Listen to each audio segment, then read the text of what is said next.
People's college नांदेडच्या वतीनं आयोजित बदलत्या जगाच्या नव्या दिशा या उपक्रमाअंतर्गत मी असा घडलो या अनुभव कथन मालिकेतील दुसऱ्या भागात आपला जीवनपट मांडण्यासाठी या व्हर्च्युअल व्यासपीठावर उपस्थित असलेले राज्यसभेचे खासदार सन्माननीय डॉक्टर नरेंद्र जाधव सर, आमच्या महाविद्यालयाचे सन्माननीय प्राचार्य doctor R M Jadhav sir, महाविद्यालयाचे उपप्राचार्य द्वय doctor B D Kumpalwar sir, doctor A N Siddhewad sir आणि व्हर्च्युअली कनेक्ट झालेल्या श्रोतेहो, मी असा घडलो या अनुभव कथन मालिकेचा हा दुसरा भाग।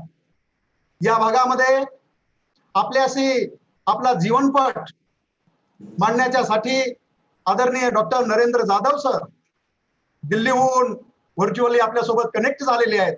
मी त्यांचं मनपूर्वक आपल्या सगळ्यांच्या वतीनं स्वागत करतो, त्यांचे मी धन्यवाद व्यक्त करतो आणि त्यांचा थोडक्यात परिचय मी आपल्या समोर ठेवतो। नाशिक जिल्ह्यातील ओझर या खेडेगावामध्ये डॉक्टर नरेंद्र जाधव यांचा जन्म एका सर्वसामान्य कुटुंबात झाला। मुंबईत शिक्षण पूर्ण केल्यानंतर अमेरिकेच्या इंडियाना विद्यापीठामध्ये पीएचडी साठी त्यांनी प्रवेश घेतला आणि इंडियाना या अमेरिकेमधल्या जगप्रसिद्ध विद्यापीठामधून अर्थशास्त्र या विषयामध्ये त्यांनी पीएचडी ही डिग्री संपादन केली। अमेरिकेच्या इंडियाना विद्यापीठामध्ये राहत असताना आणि डिग्री पूर्ण केल्याच्या नंतर सर्वोत्कृष्ट आंतरराष्ट्रीय विद्यार्थी म्हणून त्यांना सन्मानित करण्यात आलं। हा आपला भारतीय विद्यार्थ्यांचा एक प्रातिनिधिक स्वरूपामध्ये सन्मान आहे असं मी मानतो। आपल्या पीएचडी ची डिग्री पूर्ण करून भारतात आल्यानंतर आदरणीय नरेंद्र जाधव सरांनी आपल्या उभ्या आयुष्याची जवळपास 31 वर्ष रिझर्व्ह बँकेमध्ये विविध पदावरती घालवली। विशेषतः मुख्य अर्थशास्त्रज्ञ आणि रिझर्व्ह बँकेचे मुख्य सल्लागार या भूमिकेमध्ये त्यांचं रिझर्व्ह बँकेमधलं काम अतिशय महत्वपूर्ण असं राहिलेलं आहे। सावित्रीबाई फुले पुणे विद्यापीठाचे ते सन्माननीय कुलगुरू म्हणून त्यांनी अतिशय महत्वपूर्ण संशोधनाच्या क्षेत्रामध्ये काम केलेलं आहे। नियोजन आयोग भारत सरकार नवी दिल्लीचे सदस्य म्हणूनही त्यांचं विशेषतः वंचित मागास घटकांच्यासाठी आणि विशेषतः शिक्षणाच्या क्षेत्रासाठी त्या नियोजन आयोगाच्या माध्यमातून त्यांनी भरीव अशा पद्धतीचं योगदान दिलेलं आहे आणि सध्या ते राज्यसभेचे सदस्य म्हणून सध्या काम करतायत। विषय अर्थशास्त्र असूनही त्यांनी मराठी, इंग्रजी व हिंदी भाषेमध्ये जवळपास 37 पुस्तके लिहिली आहेत। विशेषतः या 37 पुस्तकापैकी 21 पुस्तके त्यांनी डॉक्टर बाबासाहेब आंबेडकर त्यांचं जीवन कार्य आणि त्यांनी भारतीय समाज जीवनासाठी दिलेलं योगदान या विषयाला वाहिलेली आहेत। रवींद्रनाथ टागोरांच्या एकूण कामगिरीवरती आणि त्यांच्या कॉन्ट्रीब्युशन वरती नरेंद्र जाधव सरांनी 3 पुस्तके लिहिलेली आहेत। विशेष उल्लेख या ठिकाणी करणं जे प्रस्तुत ठरतं ते म्हणजे त्यांचं जे काही आत्मचरित्र आहे, आमचा बाप आणि आम्ही, हे आत्मचरित्र आता जवळपास 199 आवृत्त्या या आत्मचरित्राच्या प्रसिद्ध झाल्या आहेत। इंग्रजीमध्ये आवर फादर अँड अस या टायटलनं हे आत्मचरित्र प्रसिद्ध झालं असून हिंदी, गुजराती, कन्नड, तमिळ, उर्दू या भाषेमध्येही हे आत्मचरित्र प्रकाशित झालेलं आहे। विशेषतः पंजाबीमध्ये ट्रान्सलेट झालेल्या आमचा बाप आणि आम्ही या आत्मचरित्राला साहित्य अकादमीचा पुरस्कार देऊन सन्मानित करण्यात आलेला आहे। विविध राष्ट्रीय आणि आंतरराष्ट्रीय लेवलची 67 पारितोषिकी आदरणीय नरेंद्र जाधव सरांना आतापर्यंत मिळालेली असून 4 विद्यापीठांनी त्यांना डिलीट ही मानद पदवी देऊन बहुमानित केलेलं आहे। सध्या ते राज्यसभेचे खासदार जरी असले तरी हाडाचा शिक्षक म्हणून त्यांच्यामध्ये जी काही ऊर्जा आहे ती ऊर्जा विद्यार्थ्यांना अध्ययन आणि अध्यापन करण्याच्यासाठी म्हणून भारतामधल्या विविध विद्यापीठामध्ये व्हिजिटिंग फॅकल्टी म्हणून, इमेरिटस प्रोफेसर म्हणून ते आजही विविध विद्यापीठामध्ये विद्यार्थ्यांना अध्यापनाचे काम करतात आणि यामधून एक हाडाचा शिक्षक आयुष्याच्या शेवटच्या याच्यापर्यंत विद्यार्थ्यांना न्याय देण्यासाठी कशा पद्धतीने झगडत राहतो याचं एक मूर्तिमंत उदाहरण म्हणून आपण नरेंद्र जाधव सरांकडे आपण पाहिलं पाहिजे. आणि म्हणून अर्थशास्त्रज्ञ, शिक्षण तज्ञ, लेखक, समाजशास्त्रज्ञ आणि हाडाचा शिक्षक अशा विविध रूपामध्ये नरेंद्र जाधव सर यांच्या व्यक्तिमत्वाकडे आपल्याला पाहता येतं. आता सध्या ते राज्यसभेवरती खासदार आहेत. राज्यसभेवरती खासदार असताना पुढच्या काळामध्ये विशेषतः शिक्षण आणि बाकीच्या सगळ्या भारतीय समाजामधल्या विविध प्रश्नासाठी ते चांगल्या पद्धतीनं काम करतील अशा पद्धतीने मी त्यांना शुभेच्छा देतो. आणि पुनश्च एकदा बदलत्या जगाच्या नव्या दिशा या उपक्रमांतर्गत या महाविद्यालयानं सुरू केलेल्या मी असा घडलो या उपक्रमात आपला संघर्षमय अशा पद्धतीचा जीवनपाठ आदरणीय नरेंद्र जाधव आमच्या विद्यार्थ्यांसमोर या ठिकाणी ठेवणार आहेत. त्यांचं पुनश्च एकदा महाविद्यालयाच्या वतीनं सर्व विद्यार्थ्यांच्या वतीनं मी स्वागत करतो आणि थांबतो. धन्यवाद.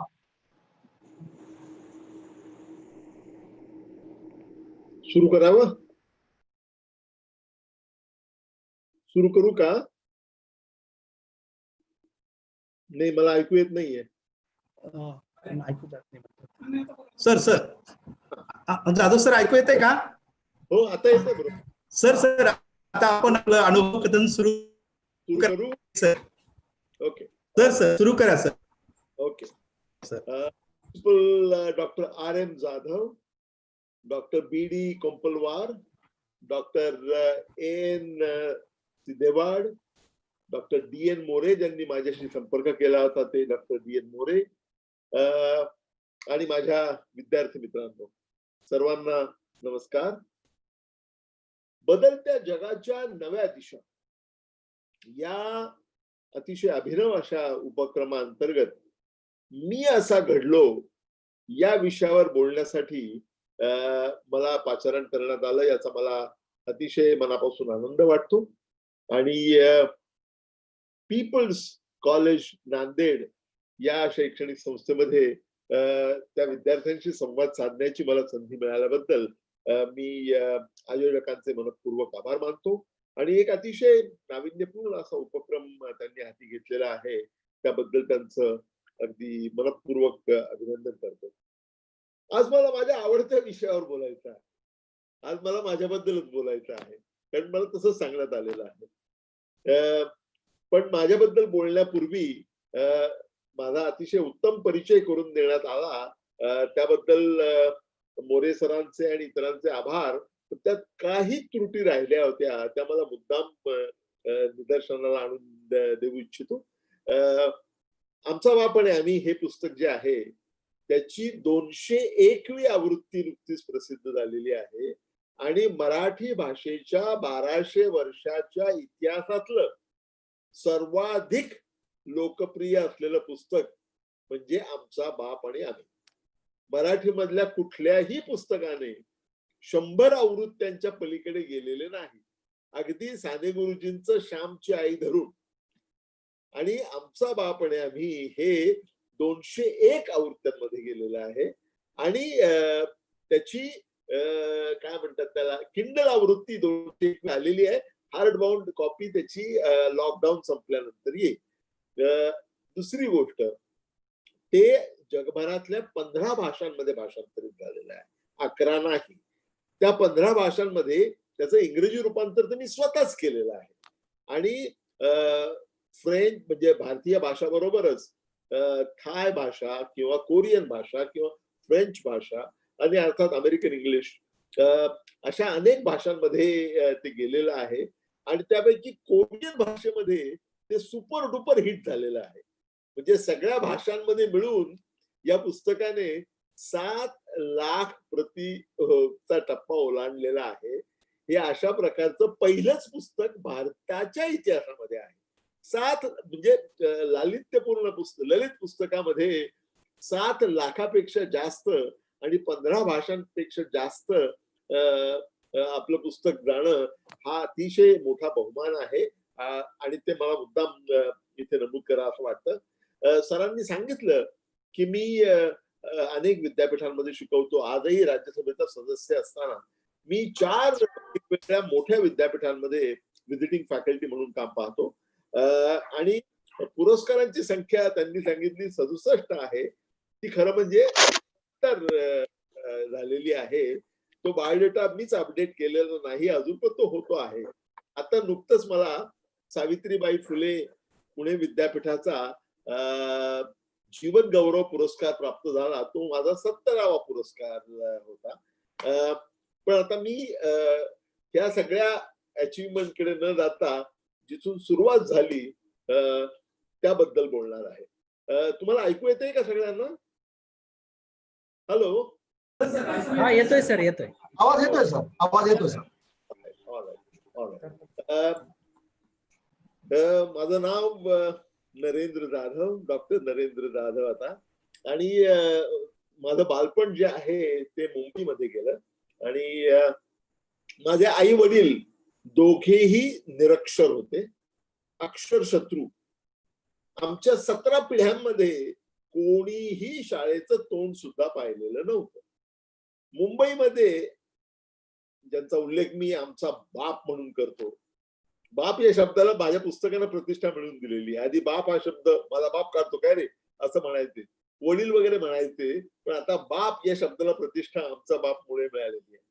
तर माझा बाप हा मुंबईच्या रेल्वेमध्ये, म्हणजे वेस्टर्न किंवा सेंट्रल रेल्वे नाही, बॉम्बे पोर्ट ट्रस्टची, मुंबई पोर्ट ट्रस्टची जी एक रेल्वे आहे त्या रेल्वेमध्ये 4th श्रेणी कर्मचारी होते. आणि आमच्या सगळ्यांचं बालपण मुंबईच्या अतिशय बकाल अशा वस्तीमध्ये गेलं. मध्य मुंबईमध्ये वडाळा नावाचा एक भाग आहे, तिथे आमचं सगळं बालपण गेलं. आमच्या सगळ्याच भावांचं. आणि आमचं खूप मोठं कुटुंब होतं. म्हणजे आमच्या घरामध्ये खाणारी तोंड 9 होती. एक माझी आजी, दुसरे माझे वडील, आमचा बाप, माझी आई आणि आम्ही 6 भावंड. आणि त्या 6 भावंडांमधला सगळ्यात धाकटा मी. तिथे मात्र माझा पहिला नंबर गेला. सगळ्यात धाकटा मी. असे आम्ही 9 जण राहत होतो छोट्याशा घरामध्ये, चाळीमत सारख्या घरामध्ये. त्याच्या आधी तर बैठ्या खोल्यांमध्ये राहत होतो, बैठ्या चाळीमध्ये राहत होतो, नंतर थोड्याशा मोठ्या चाळीमध्ये राहत होतो. आणि तिथेच आमचं आयुष्य गेलं, सगळं बालपण तिथे गेलं आज म्हणूया वडाळ्याला. तर माझा बाप म्हणजे डॉक्टर बाबासाहेब आंबेडकरांच्या चळवळीतला एक साधा सुद्धा सैनिक. माझा बाप नेता वगैरे काही नव्हता, परंतु एक प्रामाणिक सैनिक होता त्या चळवळीमधला. डॉक्टर बाबासाहेब आंबेडकरांची प्रेरणा की शिका, संघटित व्हा आणि संघर्ष करा, ही काही निवडणुकीची घोषणा नव्हती. ही त्यांची अनेक अनुसूचित जाती जमातीमधल्या लाखो लोकांची आत्मप्रेरणा झालेली होती. आणि त्या घोषणेचं प्रतीक म्हणजे माझा बाप. माझ्या बापाने एक दिवशी ठरवलं की आपल्या कुटुंबामध्ये जर सुधारणा घडवायची असेल तर आपल्या मुलांना उत्तमात उत्तम शिक्षण दिलं पाहिजे, हे त्यानं मनावर घेतलं. आणि मग काय, तो शाळा शोधायला लागला माझा बाप. त्याने मुंबईला आमच्या घरापासून जवळ दादरमध्ये छबिल्लास नावाची शाळा आहे. छबिल्लास ही शाळा अशी आहे, त्यांच्यामध्ये ती फार उत्तम शाळा होती, साधारण शाळा होती, परंतु खूप त्या शाळेचं वैशिष्ट्य असं होतं की समाजातल्या सगळ्या घटकातले विद्यार्थी तिथे यायचे बरं का. आणि अजूनही तशीच परिस्थिती आहे. उच्चभ्रूंची शाळा असा लौकिक तिचा कधीच नव्हता. माझ्या बापाने ठरवलं की या शाळेमध्ये आपल्या मुलांना प्रवेश घ्यायचा. म्हणून माझा बाप 1949 सालची गोष्ट आहे, माझ्या जन्माच्या आधी माझा बाप तिथे गेला आणि सरळ डायरेक्ट जाऊन मुख्याध्यापकाला भेटला आणि सांगितले की माझ्या मुलाला या शाळेमध्ये प्रवेश पाहिजे. मुख्याध्यापकाने सांगितलं, अहो तुम्ही असं करा, तुम्ही अमुक महिन्यात या. आता माझ्या बापाला अकॅडमिक सायकल वगैरे काही माहित नव्हतं की जून मध्ये शाळा चालू होते, एप्रिल मध्ये परीक्षा होते, मग उन्हाळ्याची सुट्टी असते, हे काय माहित नव्हतं. शाळेत कधी गेलाच नव्हता माझा बाप, फक्त दुर्दम्य इच्छाशक्ती. तर माझ्या बापाने सांगितलं की नाही नाही नाही, माझ्या मुलाला या शाळेमध्ये शिक्षण पाहिजे आणि आत्ताच पाहिजे.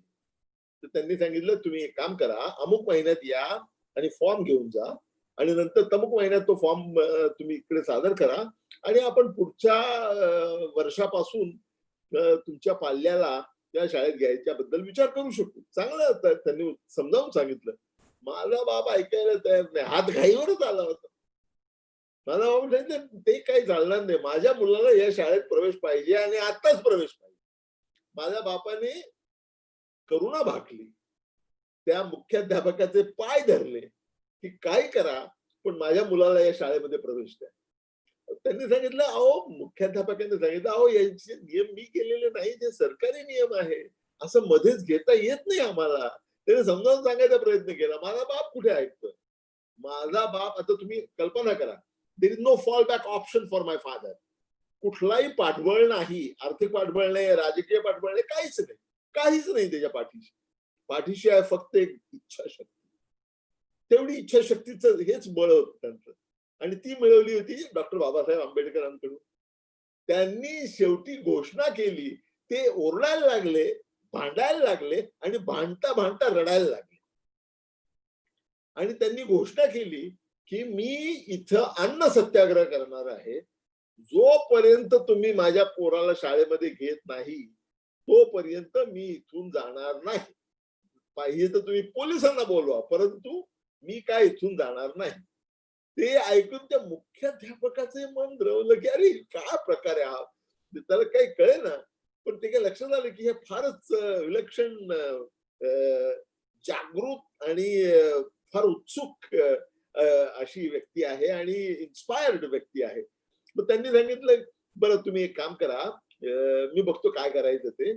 तुम्ही एक काम करा की उद्या सकाळी 11:15 वाजता तुम्ही या, तुमच्या मुलाला घेऊन या आणि येताना 11:15 रुपये घेऊन या. 11:15 रुपये त्यावेळी शाळेमध्ये 1949 सुरू. आणि मग दुसऱ्या दिवशी माझा बाप गेला आणि माझ्या बापाने त्याच्या भाषेमध्ये लिहून ठेवलेलं आहे, फार सुंदर लिहिलेलं आहे की आम्ही तिथं गेलो. आमच्या नाशिकची बोली भाषा आहे ती. मी तिथं गेलो, जनूला बरोबर नेलं होतं. मी तिथं गेलो, मग त्या मास्तरनं एका फॉर्मवर माझी सही घेतली. त्यांना सही करता यायची बरं का, ते का ते नंतर सांगतो. एका फॉर्मवर सही घेतली आणि मग दुसऱ्या मास्तरला बोलावलं आणि सांगितलं की या पोराला वर्गात नेऊन बसव. मग तो दुसरा मास्तर पोराला घेऊन वर्गाकडे जायला लागला. त्याच्या मागोमाग मी गेलो. जेव्हा मग हा पोरगा शाळेच्या वर्गामध्ये बसला तेव्हा माझं मन समाधान झालं आणि तेव्हा आमच्या कुटुंबाच्या प्रगतीला सुरुवात झाली. म्हणजे पहा तुम्ही, शिक्षणाचं महत्व या माणसाला कळलं होतं. बाबासाहेब आंबेडकरांच्या प्रेरणेतून ते त्याच्या आकलन झालं होतं. ते त्याने वास्तवात आणण्यासाठी आपलं सर्वस्व पणाला लावलं की मुलाला शिक्षण मिळालं पाहिजे. आणि ज्यावेळी मुलाचं शिक्षण सुरू झालं त्यावेळी त्याची पूर्णपणे खात्री पटली की आपण आपल्या कुटुंबाचं भवितव्य उज्ज्वल करण्यामध्ये यशस्वी होऊ. हे तिथून आमच्या कुटुंबाच्या प्रगतीची सुरुवात झाली. आणि मला तुम्हाला सांगायला अतिशय मनापासून आनंद वाटतो की तो लहान मुलगा ज्याला तिथे प्रवेश देण्यात आला 5व्या इयत्तेमध्ये, त्यावेळी तोच लहान मुलगा पुढे जाऊन 1964 सालच्या बॅचचा IAS अधिकारी झाला आणि पुढे तो मुंबई महानगरपालिकेचा कमिशनर म्हणून सेवानिवृत्त झाला. Municipal commissioner of greater Mumbai. तो माझा सगळ्यात मोठा भाऊ, त्याचं नाव जनार्दन. मी सगळ्यात धाकटा, मी म्हटल्याप्रमाणे आम्ही 4 भाऊ आणि 2 बहिणी. म्हणजे शिक्षणाचं महत्व हे कसं बिंबवण्यात आलं आमच्यावरती हे तुमच्या लक्षात येईल त्यावेळी. नंतर माझं स्वतःच शिक्षण जे आहे ते त्याच शाळेमध्ये सुरू झालं. आधी सुरुवातीला मी आमच्या वडळ्या भागातल्याच म्युन्सिपालिटीच्या शाळेमध्ये गेलो 4थी पर्यंत, मराठी माध्यम. आणि नंतर छबिल्ला सारख्या शाळेमध्ये गेलो, जे मराठी माध्यमच होतं. मी कुठल्याही कॉन्व्हेंटमध्ये गेलो नाही. आणि मी तुम्हाला ठामपणे सांगू इच्छितो की मी इंटरनॅशनल मॉनिटरी फंड मध्ये काम केलं, मी वर्ल्ड बँकेत काम केलं, मी जगाच्या पाठीवर सगळीकडे गेलो. मला कुठेही चांगलं इंग्रजी बोलायला अडचण आली नाही. त्यामुळे मराठी माध्यमातून शिकल्यामुळे काही लोकांना असा उगाचच कॉम्प्लेक्स आलेला असतो की आपल्याला चांगलं इंग्लिश बोलता येणार नाही. ते सगळं चूक आहे. या सगळ्या गोष्टी प्रयत्न साध्य असतात. हे माझ्या स्वतःच्या उदाहरणावरून मी तुम्हाला सांगणार आहे. तर सुरुवातीला मी जे गेलो छबिलदास, आधी म्युन्सिपालिटी शाळा, नंतर छबिलदासची शाळा. तुम्हाला आश्चर्य वाटेल की माझी पहिली महत्वाकांक्षा काय होती आयुष्यामध्ये. माझी पहिली महत्वाकांक्षा आयुष्यामध्ये दादा होण्याची होती, म्हणजे गुंड, ज्याला आता भाई म्हणतात, ते गुंड होण्याची माझी महत्वाकांक्षा होती. गुंड का? तर जिथे मी राहत होतो तिथलं सगळंच आर्थिक, सामाजिक, सांस्कृतिक वातावरण जे होतं ते अभ्यास सोडून बाकीच्या सगळ्या गोष्टी करायला पोषक असं वातावरण होतं. सतत तिथे मारामाऱ्या चाललेल्या असायच्या, म्हणजे ज्याला गँग वॉर म्हणतात ते तिथे रोज घडत असत. अतिशय बकाल परिस्थिती होती. आणि म्हणजे तिथे दारूच्या भट्ट्या लावलेल्या असायच्या, रेल्वेच्या यार्ड मधून चोरी करण्याचं मोठ्या प्रमाणावर काम चालायचं. आणि विशेष म्हणजे आपापसातल्या मारामाऱ्या या तर सतत चालू असायच्या. आणि आम्हा मुलांमध्ये त्याची चर्चा असायची मारामाऱ्यांची. त्यामुळे मलाही असं वाटायला लागलं की आपण जरा मोठं झालं की चांगला दादा झालं पाहिजे. आणि खूप मारामाऱ्या मी करायचो आणि त्याचा खूप आयुष्यामध्ये फायदा झालेला मी तुम्हाला सांगतो. कुठल्याही प्रतिकूल परिस्थितीमध्ये नेहमी एक सकारात्मक बाजू असते. मी उत्तम मारामाऱ्या करायला शिकलो तिथे, कारण ते वातावरण तसं होतं आणि माझी महत्वाकांक्षा मोठा दादा होण्याची होती. पण तुम्ही इथे लक्षात घ्या, ते अर्थात कालांतरानं बदलत गेलं. इथे लक्षात घ्या की तिथे मी काय शिकलो असेल. तिथे मी हे शिकलो की जगामध्ये अनेक ठिकाणी जंगलचा कायदा असतो. तिथे तुम्ही पाय रोवून स्वतःच्या बळावर उभं राहणं आवश्यक असतं. 2 दिले 2 घेतले, कोणी मदतीला येईल अशी अपेक्षाच ठेवायची नाही. त्यामुळे खंबीरपणे स्वतःच्या पायावर उभं राहायला मी शिकलो ते वडाळ्याच्या बकाल वस्तीमध्ये, ज्याचा मला आयुष्यभर खूप उपयोग झालेला आहे. मुद्दा इथे असा आहे की प्रत्येक प्रतिकूल परिस्थितीमध्ये एक सकारात्मक बाजू असते आणि त्यातून काहीतरी शिकता येण्यासारखं असतं, हे आपण लक्षात घेतलं पाहिजे. तर पहिली अँबिशन ही. दुसरी अँबिशन माझी होती ती आता तुम्हाला सांगितलं, तुम्हाला आश्चर्य वाटलेलं, हसू येईल तुम्हाला. माझी दुसरी महत्वाकांक्षा पिऊन होण्याची होती. कारण असं वाटायला लागलं की हे मारामाऱ्या वगैरे करणं जे आहे ना, हे काही खरं नाही असं जाणवायला लागलं. आणि मग हिंदी पिक्चर मध्ये ज्याला इज्जत से रहना म्हणतात, इज्जत से रहना, तसं इज्जत से रहना म्हणजे काय करायचं, तर मारामाऱ्या न करता सामान्य जीवन जगायचं. त्याच्यामध्ये माझी महत्वाकांक्षा होती पिऊन होण्याची. आता तुम्ही म्हणाल पिऊन का व्हायचं होतं. कारण असं आहे की भविष्याबद्दल मला इतकी अनिश्चितता वाटत होती, भविष्याबद्दल मला इतकी अनिश्चितता वाटत होती, इतके संभ्रम होते, इतकी काळजी होती, काय होईल आपलं असं वाटायचं. तर त्या अनिश्चिततेच्या कालखंडामध्ये मला असं वाटायचं की कमी पगार मिळाला तरी चालेल, परंतु हक्काची पक्की नोकरी पाहिजे, जिथून आपल्याला कोणी काढू शकणार नाही अशी नोकरी पाहिजे. आणि तुम्हाला माहिती आहे अशी नोकरी म्हणजे पिऊनची नोकरी आहे, त्यावेळी तरी असायची. त्यामुळे मी पिऊन व्हायचं ठरवलं होतं. नंतर आणखी थोडं कळायला लागल्यानंतर असं वाटलं, अरे आपण यांच्यापेक्षा काहीतरी जास्त चांगलं करू शकतो. मग शिक्षक व्हायचं वाटायला लागलं. आणि हे जे व्हायला लागलेलं आहे त्यावेळी एक फार महत्वाचा टर्निंग पॉइंट माझ्या आयुष्यामध्ये आला. फार महत्वाचा टर्निंग पॉइंट. मला शाळेमध्ये फार उत्तम मार्क मिळायचे, मात्र शाळेमध्ये मी कधीही तोंड उघडून गडागडा बोलत नाही, कधीच नाही. माझ्या पुस्तकात मी लिहिलेलं आहे की भिजलेल्या उंदरासारखा मी बसायचो तिथे शाळेमध्ये, अजिबात तोंड उघडायचो नाही. काय बरं कारण होतं त्याचं? त्याचं कारण असं होतं की ज्याला शुद्ध मराठी म्हणतात ते मला येत नव्हतं. मी जे घरात बोलायचो ती आमची मायबोली, नाशिकच्या भागात बोलली जाणारी मायबोली, मी तोंड उघडलं की लोक हसायला लागायचे. त्यामुळे मी तोंडच उघडायचं बंद केलं. चांगले मार्क मला मिळत होते पण मी कधी तोंड उघडायचो नाही. म्हणजे आता कोणालाही खरं वाटत नाही. माझी पत्नी तर मला म्हणते की त्यानंतर तुम्ही जे तोंड उघडलं ते अजून बंदच केलं नाहीये. परंतु त्यावेळी मात्र ही परिस्थिती होती की मी तोंडच उघडून घडाघडा बोलत नसे. तोंड उघडून मी घडाघडा बोलत नसे बरं का. मला ज्यावेळी चांगले मार्क मिळायला लागले ना त्यावेळी मला तर आनंद खूप व्हायचा. माझ्या बापाला सगळ्यांनाच आनंद व्हायचा. आणि खूप एक्सेप्शनल मार्क मला मिळायला लागले. तर त्यावेळी आमच्या घरी येणारे जे लोक असायचे, आता तुम्ही कल्पना करू शकता चतुर्थ श्रेणी कर्मचाऱ्याच्या घरी कोण येत असेल. एक तर पाहुणे रावळे येणार, गावाकडचे पाहुणे, किंवा येणार ते म्हणजे इतर कर्मचारी, इतर कामगार, अशाच प्रकारचे लोक यायचे. पण हे लोक यायचे त्यावेळी मग सगळ्यांना माहिती होतं की पोरग काहीतरी करणार आहे, मोठं होणार आयुष्यामध्ये. कारण सातत्यानं माझा पहिला नंबर येत असे. त्यावेळी मला मग या सगळ्यांनी विचारायला सुरुवात केली, तू मोठेपणी कोण होणार, असं विचारायचं. तू मोठेपणी कोण होणार, असं आमच्या नाशिकच्या बोलीमध्ये विचारायचं. आणि मी त्यांना गुळमुळीत उत्तर द्यायचे. त्या वयातली मुलं जसं गुळमुळीत उत्तर देतात तसं गुळमुळीत उत्तर देत असत. एक दिवशी माझ्या मोठ्या भावाने जनार्दन, जो IAS मध्ये होता, नंतर आला IAS मध्ये, तो माझ्यापेक्षा 15 वर्षांनी मोठा, आणि तो आमच्या घरचा, आमच्या सगळ्यांचा कॅप्टन खऱ्या अर्थात. त्याने मला विचारलं, काय रे, काय करणार तू मोठं झाल्यावरती. मला असं वाटलं की आपला मोठा भाऊ विचार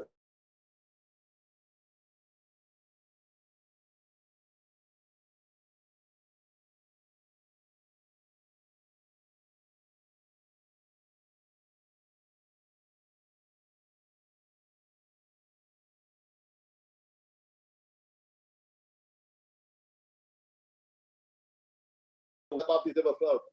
माझा बाप शब्दाने फार कमीच बोलायचा. माझा बाप नेहमी बोलायचा तो हातानेच बोलायचा जास्त. माझ्या बापानं मला बोलून घेतलं आणि विचारलं, काय रे, काय करणार आहेस तू. माझ्या मोठ्या भावाचा अनुभव लक्षात घेऊन मी परत काहीतरी गुळमुळीत उत्तर दिलं. त्यावेळी माझ्या बापानं मला जे सांगितलं ना, ते मला प्रत्येक विद्यार्थ्याला समजावून सांगायचं आहे. ते सांगण्यासाठीच मी आमचा बाप आणि आम्ही हे पुस्तक लिहिलेलं आहे. माझा बाप मला त्याच्या रांगड्या भाषेत, परंतु मोकळ्या भाषेमध्ये, मराठमोळ्या आपल्या ग्रामीण भाषेमध्ये माझ्या बापानं मला सांगितलं, हे पाय, हे लोक तुला लय सांगतील, तू इंजिनियर व्हय, तू डॉक्टर व्हय, तू बालिस्टर व्हय, पण तू काय या कोणाचं ऐकू नको. त्या मनाला वाटेल ना तेच व्हायचा प्रयत्न कर. आणि मी बी तुला सांगणार नाही बरं का अमुकच वय का धमुकच वय, पण मो म्हणणं एकच आहे बरं का. मो म्हणणं एकच आहे, तू जे काय करशील ना त्याच्यामध्ये टापला जायला पाहिजे. तू जे काय करशील ना त्याच्यामध्ये टापला जायला पाहिजे. तुला चोर व्हायचं ना, कोई बात नाही, पण मग असा चोर झाला पाहिजे का समधी दुनिया बोलली पाहिजे, इसको बोलताय चोर. मुद्दा इथे चोर होण्याचा नाही, कृपा करून लक्षात घ्या. मुद्दा इथे असा आहे की तुम्ही काय करता यापेक्षा ते कसं करता आणि तुम्ही हाती घेतलेल्या कामामध्ये किती उंची गाठता हेच अंतिमता महत्वाचं असतं. सर्च फॉर एक्सलन्स ज्याला म्हणतात मॅनेजमेंटच्या भाषेमध्ये, ते आणखी वेगळं काय असतं. तुम्हाला प्रामाणिकपणे सांगतो की मी नंतर अमेरिकेला गेलो आणि जगातल्या फार मोठ्या मोठ्या विद्वान प्राध्यापकांकडून मी शिकलोय, परंतु माझ्या अशिक्षित बापानं मला जी शिकवण दिली होती तेवढी प्रभावी शिकवण जगातला कुठलाही प्राध्यापक मला देऊ शकला नाही, किती विद्वान प्राध्यापक देऊ शकला नाही. हा माझ्या आयुष्यातला टर्निंग पॉइंट होता, पहिला टर्निंग पॉइंट. आणि त्या पहिल्या टर्निंग पॉइंट मधून माझं जीवनाकडे बघण्याचा दृष्टिकोनच बदलला की आपण काहीतरी मोठं केलंच पाहिजे. ही जी भावना तयार झाली, मग आधी मला जे गुंड व्हावं वाटायचं, नंतर मला पिऊन व्हावं वाटायचं, ते सगळं गेलं एका बाजूला. आणि असं वाटायला लागलं की आपण शिक्षक व्हायला पाहिजे. नंतर असं वाटायला लागलं की अरे प्राध्यापक व्हायला पाहिजे. म्हणजे हे कसं असतं माहितीये का, आपण हात वरती करतो, आपला हात इथपर्यंत पोहोचतो, टाचा वरती केलं की अरे आपला हात इथपर्यंत पोहोचतो, आणखी टाचा जर ताणल्या तर आणखी वरती पोहोचतो. म्हणजे कसं काय आहे की आपण स्वतःला शोधत असतो. आपण ज्या प्रमाणात स्वतःला सापडत जातो त्या प्रमाणामध्ये आपण उंची गाठत जातो किंवा स्वतःला रचित जाऊ शकतो. रचित जाणं हा नारायण सुर्वेंचा शब्द प्रयोग आहे.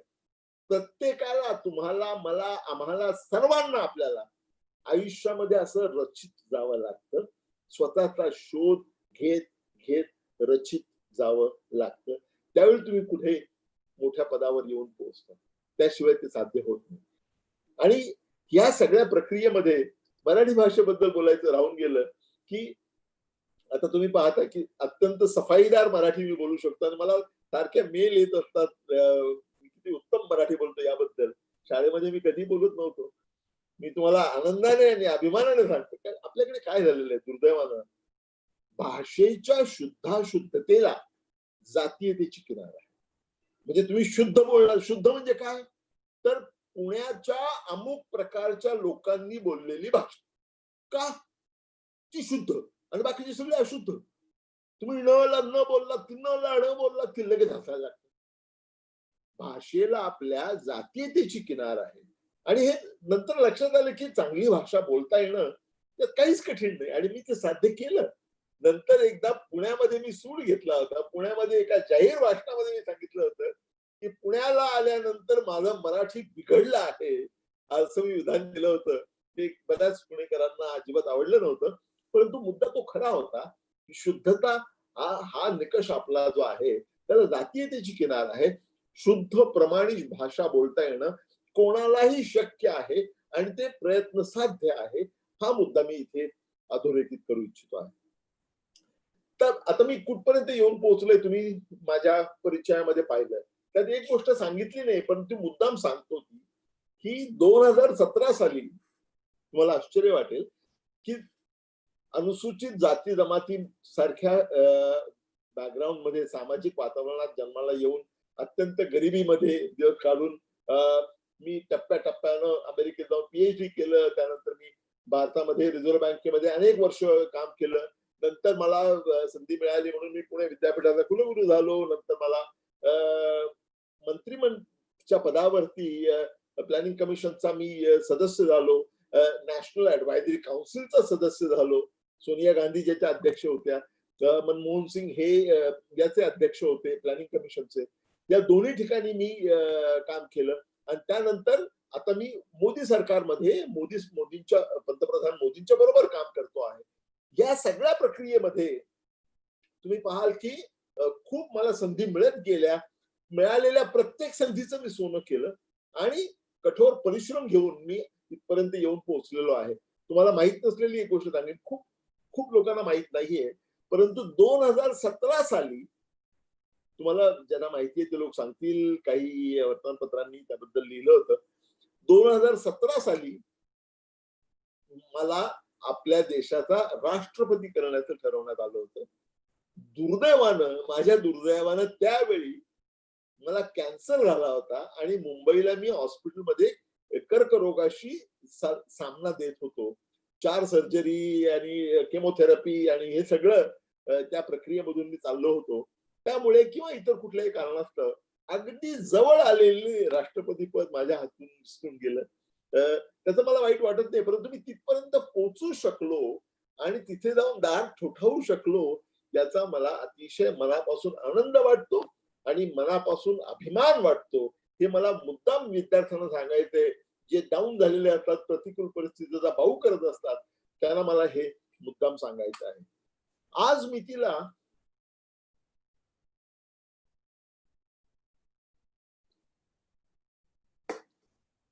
तुम्हाला सगळ्यांना ऐकू येते ना? हॅलो. हा येतोय सर येतोय.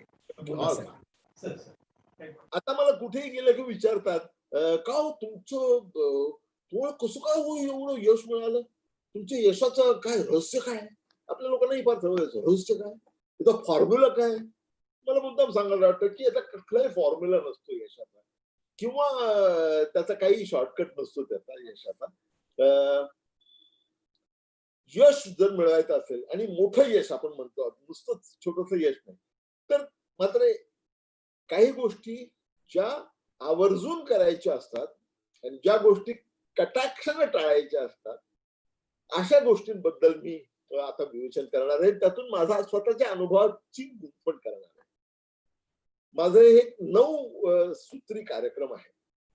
9 सूत्र किंवा 9 मुद्दे त्यामध्ये आहेत, ते सांगणार आहे मी तुम्हाला आणि माझ्या आयुष्याची त्यामध्ये गुंफण करू. पहिला मुद्दा असा आहे, सगळ्यात महत्वाचा, प्रत्येक व्यक्तीमध्ये कुठला ना कुठला राजहंस दडलेला असतो. प्रत्येक व्यक्तीमध्ये टाकाऊ म्हणता येईल अशी व्यक्तीच परमेश्वर म्हणा किंवा जगन्नियंता जो असेल त्याने निर्माण केलेलीच नाही असं माझं. प्रत्येकामध्ये कुठला तरी राजहंस आहे, कुठला तरी राजहंस. मग तो कलेचा असेल, एखाद्या क्रीडेचा असेल किंवा एखाद्या विषयाचा असेल, शास्त्राचा असेल, पण कुठला ना कुठला राजहंस तुमच्यामध्ये आहे. त्यामुळे पहिला माझा मुद्दा जो आहे तो म्हणजे तुम्ही ध्येय ठेवलं पाहिजे, निश्चित असं ध्येय डोळ्यापुढे ठेवलं पाहिजे आणि हे ध्येय उच्चच असलं पाहिजे. म्हणजे बघा, एकदा मी ठाण्यामध्ये विद्यार्थ्यांशी बोलत होतो आणि त्यांना विचारत होतो, तुझं ध्येय काय, तुझं ध्येय काय. एका मुलाने मला सांगितलं, ठाणे लोकल मध्ये खिडकीची जागा पकडणं हे माझं ध्येय आहे. मी त्याला म्हटलं, बाळा, ध्येय इतकं लहान असून चालत नाही. ध्येय हे नेहमी मोठंच असलं पाहिजे. ध्येय असलं पाहिजे आणि ते मोठंच असलं पाहिजे, त्याशिवाय तुमच्या आयुष्याला कुठलाही अर्थ नाही. आणि प्रत्येक व्यक्तीमध्ये कुठला ना कुठला राजहंस असतोच, मी म्हटल्याप्रमाणे. त्यामुळे तुमच्यामध्ये कुठला राजहंस दडलेला आहे. आता मी सचिन तेंडुलकरचं मुद्दाम उदाहरण देतो. तुम्हाला माहिती आहे सचिन तेंडुलकरने किती असामान्य कामगिरी केली, त्याबद्दल त्याला भारतरत्न मिळालेला आहे. असामान्य कामगिरी केलेली. तुम्हाला माहिती आहे की शाळेमध्ये तो अत्यंत ढ विद्यार्थी होता. दरवर्षी त्याला वरच्या वर्गात चढवावं लागत होतं, कारण त्याच्यामधला जो राजहंस होता तो होता क्रीडेचा. त्यातूनही क्रीडा म्हणजे त्यातला महत्वाचा भाग म्हणजे क्रिकेट. आणि त्याने कठोर तपश्चर्या केली. त्याच्यामध्ये अंगभूत गुण तर होतेच, पण त्याला तपश्चर्याची जोड दिली आणि म्हणून एवढी असामान्य कामगिरी तो करू शकतो. हा पहिला मुद्दा. तर त्यामुळे तुमच्याकडे ध्येय असलं पाहिजे आणि ध्येय हे नेहमी मोठंच असलं पाहिजे. दुसरा मुद्दा जो आहे तो म्हणजे कठोर परिश्रमांना पर्याय नाही. आता नाही, पूर्वी नव्हता, आता नाही आणि यानंतर तर असण्याची सुतराम शक्यता नाही. मला नेहमी त्यांचं उदाहरण द्यायला आवडतं. थॉमस अल्वा एडिसन, ज्यांनी इलेक्ट्रिकच्या बल्बचा शोध लावला, त्या थॉमस अल्वा एडिसनचं उदाहरण मी नेहमी देतो. त्यांनी असं म्हटलं होतं, even for a genius it is 1% inspiration but 99% is perspiration. म्हणजे अत्यंत जीनियस असलेल्या व्यक्तीच्या विकासामध्ये, त्याच्या यशामध्ये सुद्धा प्रतिभेचा भाग हा 1% असतो, फक्त 1%. उरलेला 99% भाग हा त्यानं गाळलेल्या घामाचा असतो. हे कदापि विसरून चालणार.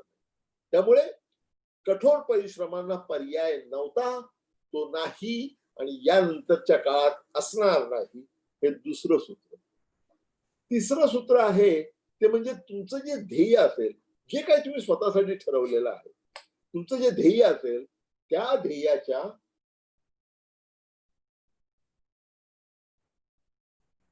ते ध्येय गाठण्यासाठी तुमच्याकडे दुर्दम्य अशी इच्छाशक्ती पाहिजे. ध्येय ही काय गाजराची पुंगी नाहीये, वाजली तर वाजली, नाही तर मोडून खाल्ली. तुम्ही तुमच्या ध्येयाकडे जर अशा दृष्टिकोनातून पाहिलं तर तुम्ही त्या ध्येयाच्या जवळपास सुद्धा जाणार. मी तुम्हाला सांगतो की तुमच्यामध्ये एक झपाटले पण पाहिजे. जी गोष्ट तुम्हाला गाठायची आहे, जी गोष्ट तुम्हाला सिद्ध करायची आहे, जी गोष्ट तुम्हाला मिळवायची आहे, त्या गोष्टीसाठी तुम्हाला झपाटून जाऊन प्रयत्न केले पाहिजे. मी तर असं म्हणेन की एखाद्या गोष्टीच्या मागे वेळ लागल्यासारखं लागणं याच्यासारखा दुसरा शहाणपणा नाही. त्यामुळे दुर्दम्य इच्छाशक्तीची जोड तुमच्या प्रयत्नांना दिल्याशिवाय तुम्ही तुमच्या ध्येयाच्या जवळपास सुद्धा जाऊ शकणार. तिसरा मुद्दा होता. चौथा मुद्दा आहे वेळेच्या नियोजनाचा. मी अमेरिकेत अनेक वर्ष राहिलो आणि परत आलो, त्यावेळी मी पाहिलं की आमच्या घरातले सगळे पुतणे वगैरे मोठे झाले होते. मी गेलो त्यावेळी लहान होते, ते मोठे झालेले होते. त्यांचं आपापसातलं बोलणं एकदा मी ऐकलं आणि एक शब्द माझ्या कानावर पडला, टीपी. मला कळेल मी माझ्या एका पुतण्याला विचारलं, काय रे टीपी म्हणजे काय? तुम्हाला टीपी? टीपी म्हणजे टाइम पास. तुम्हाला सांगतो, जगाच्या कुठल्याही भाषेमध्ये सगळ्यात घाणेरडा शब्द जर कोणता असेल तर तो म्हणजे time pass. Time is not for passing. वेळ हा दवडण्यासाठी नसतो, तो सत्कार. आणि जे लोक टाइम पास करतात ते आयुष्याच्या परीक्षेत नापास होणार, हे सांगायला कुठल्याही भविष्यवेत्त्याची गरज नाही. त्यामुळे गरज आहे की वेळेचा विनियोग योग्य प्रकारे करण्याची. त्यासाठी वेळेचं नियोजन केलं पाहिजे. वेळेचं नियोजन करायचं म्हणजे नेमकं काय करायचं? हे बघा, तुम्ही शाळेत असाल, कॉलेजमध्ये असाल, आपल्याला माहिती आहे दिवसाला 24 तास असतात. त्यापैकी अमुक तास विश्रांतीसाठी आहेत, अमुक तास तुमच्या शाळेसाठी किंवा कॉलेजसाठी आहे. आपल्याला कसं टाइम टेबल असतं, कुठल्या दिवशी कोणत्या वेळी कुठला क्लास आहे आपल्याला माहिती असतं. तसं आपण स्वतः 24 तासाचं वेळापत्रक आखून घ्यायचं की एवढा वेळ झोपण्याचा विश्रांती घेण्यासाठी आहे, एवढा वेळ शाळेसाठी आहे, कॉलेजसाठी आहे, एवढा वेळ होमवर्क करण्यासाठी आहे, एवढा वेळ खेळण्यासाठी आहे, एवढा वेळ आपल्या मित्रांना भेटण्यासाठी आहे, एवढा वेळ वाचन करण्यासाठी आहे, एवढा वेळ अभ्यास करण्यासाठी आहे, एवढा वेळ घरच्यांच्या बरोबर व्यतीत करण्यासाठी आहे, आणि एवढा वेळ आपल्याला मोबाईलवरती व्हॉट्सअप पाहण्यासाठी आहे. हे तुम्ही ठरवून घ्या आणि त्याप्रमाणे तुमच्या आयुष्याला दिशा द्या. जे जे करणार तुम्ही ते जाणीवपूर्वक केलं पाहिजे. प्रवाहपत्तीत होऊन जाऊ नका की सगळे करतात म्हणून आपण करायचं त्यात वाहत जायचं, याला काय अर्थ नाही. तुमच्या आयुष्याला दिशा देण्याचं काम हे तुम्हालाच करायचं आहे. इंग्रजीमध्ये फार सुंदर वाक्य आहे, ते नेहमी असं म्हणतात की take your time, take your time. वेळ ही तुमची फार मोठी उपलब्धी आहे. वेळ, time is a huge resource. Take your time म्हणजे काय, तुमचंच आहे वेळ. तुम्ही कसा खर्च करणार? तुम्ही चांगला खर्च केला तर तुम्हाला फायदा होणार, तुम्ही चांगला खर्च केला नाही तर तुम्हाला तोटा होणार. Take your time. त्यामुळे वेळ हा मोठा रिसोर्स आहे, हे संसाधन आहे, आणि त्याचा विनियोग कसा करायचा याचा निर्णय प्रत्येकाने स्वतःशी घ्यायचा आहे. त्याप्रमाणे आपल्या दिवसाची आखणी करायची, त्याप्रमाणे आपल्या आयुष्याला दिशा द्यायची आहे. हा महत्वाचा चौथा मुद्दा. पाचवा मुद्दा माझा आहे तो म्हणजे शॉर्टकट कधी घ्यायचे नाही. कारण शॉर्टकट हे नेहमीच अंतिमतः लॉंग कट ठरत असतात. मी तुमच्या वयाचा होतो त्यावेळी, खूप वर्ष झाली तेव्हा, आता त्यावेळी खूप मोठ्या जाहिराती यायच्या बरं का वर्तमानपत्रामध्ये. अर्ध्या तासात फाड बोलायला, इंग्रजी बोलायला शिकवी, अर्ध्या तासात फाड इंग्रजी बोलायला शिकवी. त्यावेळी मी कुलगुरू वगैरे नव्हतो त्यावेळी, तरी सुद्धा मी असं म्हणालो होतो की एक गृहस्थ जर मला भेटले ना, त्यांच्या कानाखाली मी खाड आवाज काढणार आहे.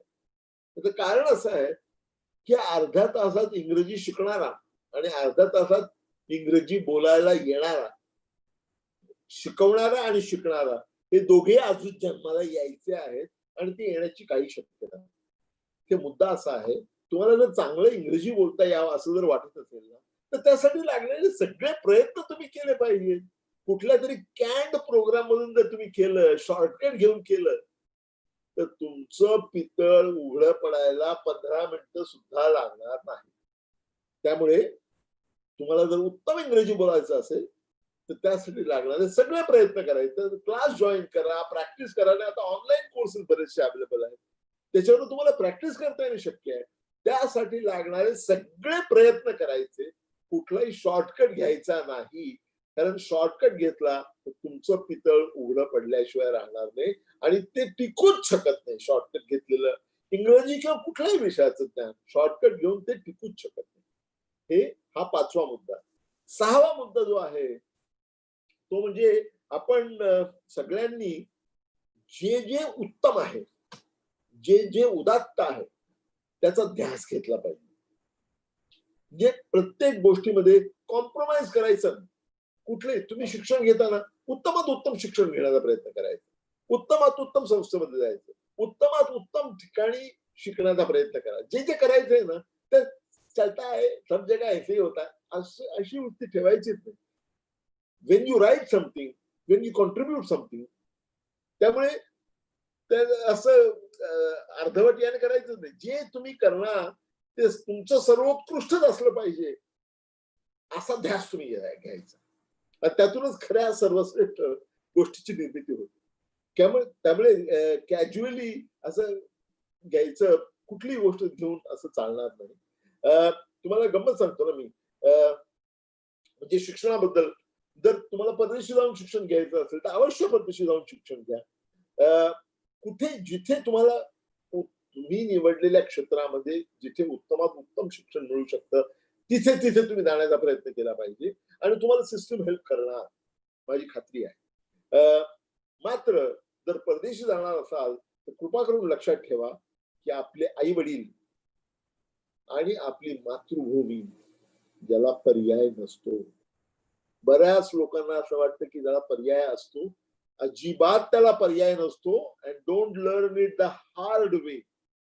मी अमेरिकेत असताना तिथल्या भारतीय विद्यार्थी संघटनेचा अध्यक्ष होतो आणि ती सगळी नावारूपाला आणण्याचं काम मी केलं होतं शिक्षणाबरोबरच. तर तिथे माझं पीएचडी झाल्यानंतर तुम्ही कल्पना करा, त्यावेळी भारतात परत यायची स्टाईलच नव्हती. अजिबात कोणी येत नव्हतं. गेला अमेरिकेला की चिकटला तिकडे, कारण सगळ्या संधी वाट बघत असायच्या. मी विद्यापीठाचा सर्वोत्कृष्ट आंतरराष्ट्रीय विद्यार्थी होतो, त्यामुळे यू कॅन इमॅजिन मला 15 जॉब ऑफर्स उपलब्ध होते. 5व्या दिवशी मी भारतात परत आलो. मला पीएचडी मिळालं 5व्या दिवशी भारतात परत आलो. कारण मला माहिती होतं माझं भविष्य आहे ते भारतात आहे, माझ्या लोकांमध्ये आहे. आणि ज्यावेळी मी अनाऊन्स केलं तिथे त्या भारतीय विद्यार्थी संघटनेच्या बैठकीमध्ये की आता मला 1 महिन्याभरामध्ये माझी पीएचडी मिळते आणि मी परत जाणार आहे, तर सगळ्या विद्यार्थ्यांची प्रतिक्रिया 100% विद्यार्थ्यांची, why are you mad, are you crazy, are you out of your mind, असं वेगवेगळ्या प्रकारे मला विचारण्यात आलं. त्यावेळी मी त्यांना काय सांगितलं तुम्ही लक्षात घ्या. मी त्यावेळी त्यांना म्हणालो की बघा, you don't ask an innocent person why he is not a thief. You ask thief why he is a thief. So rather than asking me why I am going back, you should be asking yourselves why are you not going back. आपण निरपराध माणसाला विचारत नाही, का रे बाबा तू चोर का नाही झाला. आपण चोराला विचारतो, का रे बाबा चोरी का केली तू.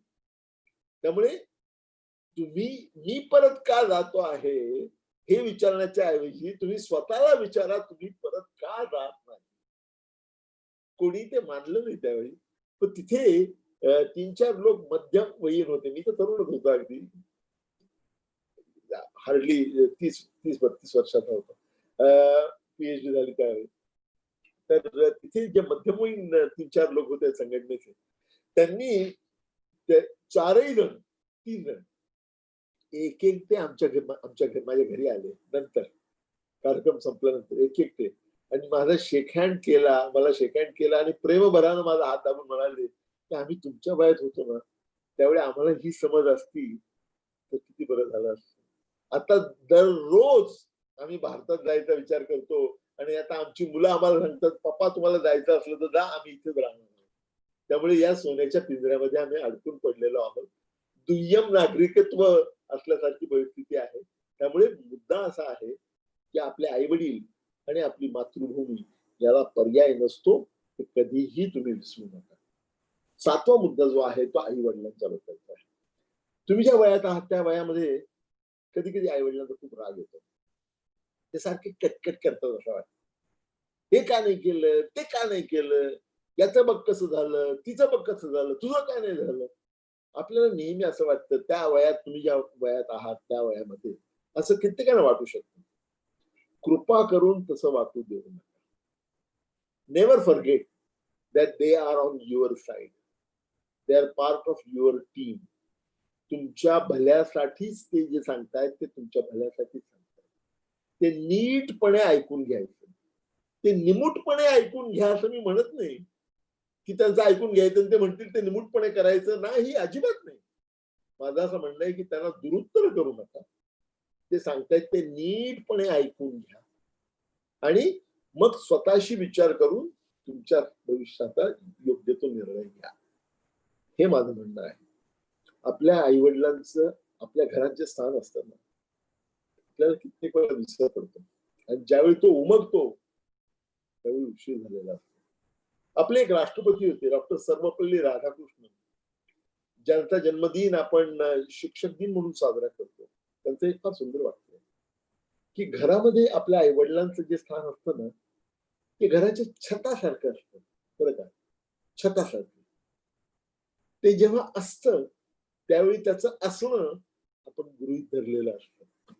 ते ज्यावेळी दूर होतं त्यावेळी आपल्याला कळतं की आपण जगात किती उघड्यावर पडलेलो आहोत. त्यामुळे वेळीच आई वडिलांचं महत्व ओळखा आणि त्यांना आदर द्यायला शिका. कारण ते त्यांनी तुमच्यासाठी खस्ता काढलेले आहेत, खस्ता खाल्लेले आहेत आणि तुम्ही त्यांचं नीटपणे ऐकून घेणं, दुरुत्तर न करता हे अतिशय महत्वाचं आहे असं मला वाटतं. त्याचबरोबर मला पालकांना सुद्धा सांगायचं वाटतं. आता मी सगळीकडे फिरत असतो, पालकांनाही मला मुद्दाम सांगायचं वाटतं, कृपा करून तुमच्या अपुऱ्या राहिलेल्या महत्वाकांक्षा तुमच्या मुलांवर लादू नका. तुमच्यात जो राजहंस होता तो वेगळा होता, तुमच्या मुलामध्ये जो राजहंस आहे तो आणखी वेगळा आहे. त्यामुळे तुमचं काम पालक म्हणून तुमच्या अपुऱ्या राहिलेल्या महत्वाकांक्षा मुलांवर लादणं नाही. तुमचं काम आहे ते तुमच्या पाल्यामध्ये, तुमच्या मुलामध्ये, तुमच्या मुलीमध्ये कुठला राजहंस दडलेला आहे हे शोधण्याची जी प्रक्रिया आहे त्या प्रक्रियेमध्ये मदत करणं हे तुमचं खरं काम आहे. त्याच्यावरती बळजबरी करून त्याला एक विशिष्ट अभ्यासक्रमाला पाठवणं हे योग्य नाही. आणि मी विद्यार्थ्यांना आवर्जून सांगतो, जर असं असेल तर तुम्ही ते नाकारा. तुमचं अंतर्मन तुम्हाला जे सांगतं आहे, तुम्हाला जे वाटतं आहे की हे क्षेत्र माझं आहे, त्या क्षेत्रात निर्धोकपणे तुम्ही प्रवेश करा. मग तिथे आई वडिलांनी उपदेश केलेला असला तरी त्यांचा आदरपूर्वक नकार देऊन तुम्ही त्या क्षेत्रामध्ये उडी घ्या असं माझं तुम्हाला सांगणं. 8वं सूत्र माझं जे आहे ते अर्थातच सामाजिक बांधिलकीचा मुद्दा आहे. सामाजिक बांधिलकी हा फार महत्वाचा मुद्दा आहे. मी आता अनेक विद्यार्थ्यांना भेटतो, मी पाहतो की विशेषतः आयटीचे विद्यार्थी असतात त्यांच्यामध्ये पूर्वी मी पाहत असे की त्यांना त्यांच्या क्षेत्रामधलं लेटेस्ट काय आहे ते सगळं माहिती असतं. बरं का, गेल्या आठवड्यात अमेरिकेतल्या जर्नलमध्ये काय आलेलं आहे सगळं माहिती असतं त्यांना. मात्र त्यांना आपल्या पायाखाली काय जळतंय हे माहिती असतं. आपल्या कुटुंबाच्या काय समस्या आहेत त्याची कल्पना नसते. ज्या परिसरात आपण राहतो त्याच्या काय समस्या आहेत त्याची त्यांना जाणीव नसते. अशा लोकांना मी हाय IQ मोरॉन्स असं संबोधन मी काढलेलं आहे. म्हणजे काय तर उच्च बुद्ध्यांक असलेले निर्बुद्ध लोक, ज्यांच्याकडे सामाजिक बांधिलकी नाही, ती सामाजिक दृष्ट्या बांडगुळ आहेत. मग ती किती शिकलेली असली, कितीही लौकिक अर्थाने यशस्वी झालेली असली तरी ती सामाजिक बांडगुळ आहेत. तुम्ही स्वतःला सामाजिक बांडगुळ होऊ देऊ नका आणि तुमच्या मुलांना, तुमच्या मुलींना सामाजिक बांडगुळ होऊ देऊ नका. त्यांच्यामध्ये सामाजिक बांधिलकीच्या जाणीवा तुमच्या कामातून निर्माण होतील आणि त्यांच्या निदर्शनाला येतील याची तुम्ही काळजी घेतली पाहिजे असं मला वाटतं. शेवटचा माझा मुद्दा जो आहे, जो प्राध्यापकांनी मगाशी माझी ओळख करून देताना सुरुवातीलाच प्रिन्सिपल साहेबांनी मांडला होता, मानसिकता. यशाची एक विशिष्ट मानसिकता असते. मी सांगितलेले आधीचे 8ही मुद्दे, 8ही सूत्र तुम्ही पूर्णपणे पाळले तरी सुद्धा जर तुमच्याकडे यशाची मानसिकता नसेल तर तुम्हाला यश मिळणार. ही यशाची मानसिकता म्हणजे काय? यशाची मानसिकता म्हणजे काय की म्हणजे पहा की आपल्यावरती आपण शाळेमध्ये असताना, घरामध्ये, शाळेमध्ये वावरताना, कॉलेजमध्ये असताना वेगवेगळे संस्कार सारखे मनावर होत असतात आणि हे संस्कार त्या त्यावेळी योग्य असतात, परंतु सगळे संस्कार सर्व वेळ योग्य नसतात.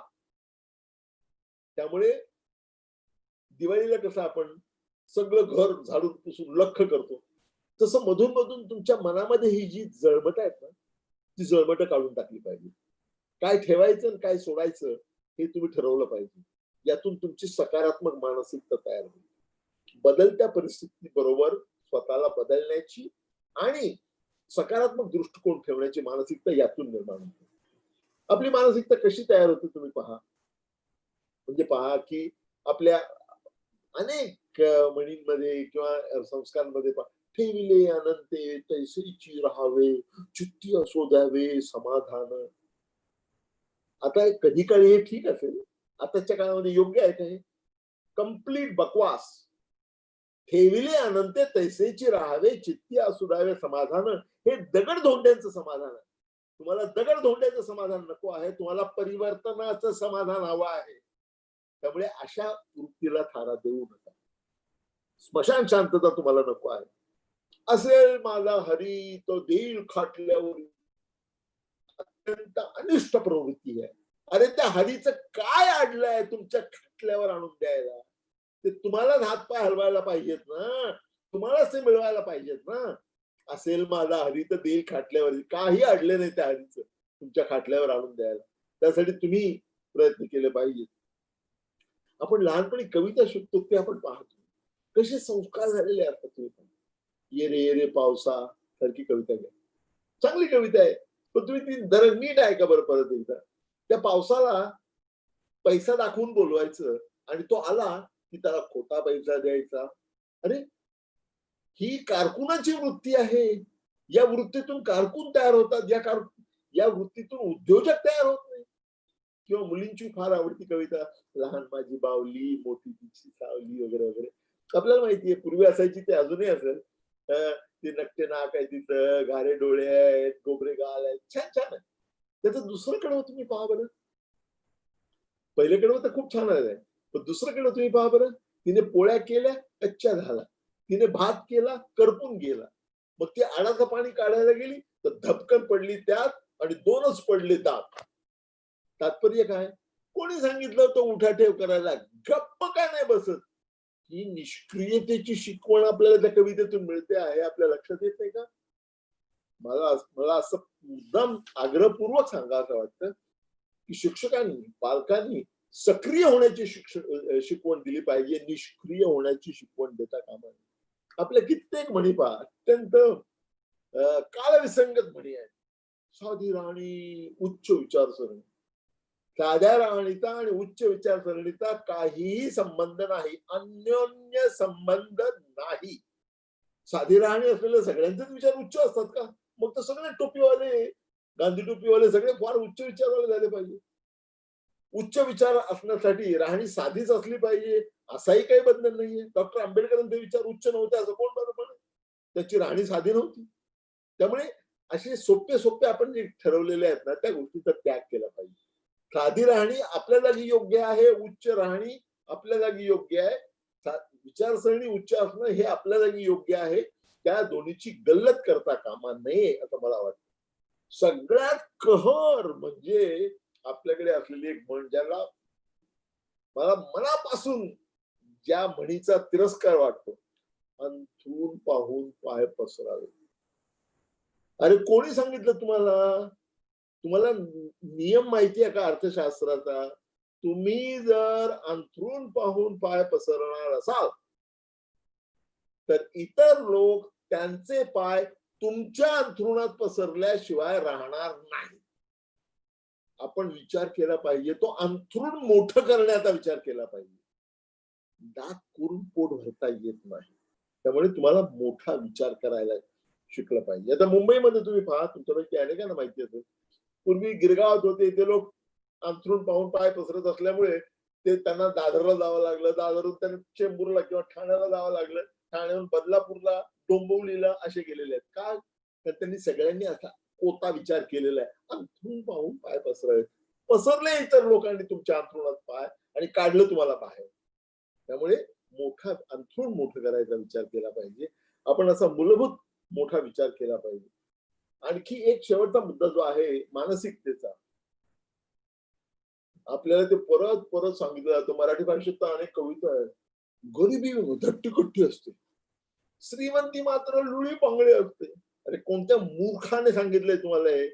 गरिबी धट्टीकट्टी कधीच नसते. विचारा ना गरीबाला धट्टीकट्टी असते आणि श्रीमंती ही लुळी पांगळी असायचं काही कारण नाही. ती जर तेलगीच्या किंवा अवैध मार्गाने मिळालेली असली तर ती ती लुळी पांगळी असू शकते.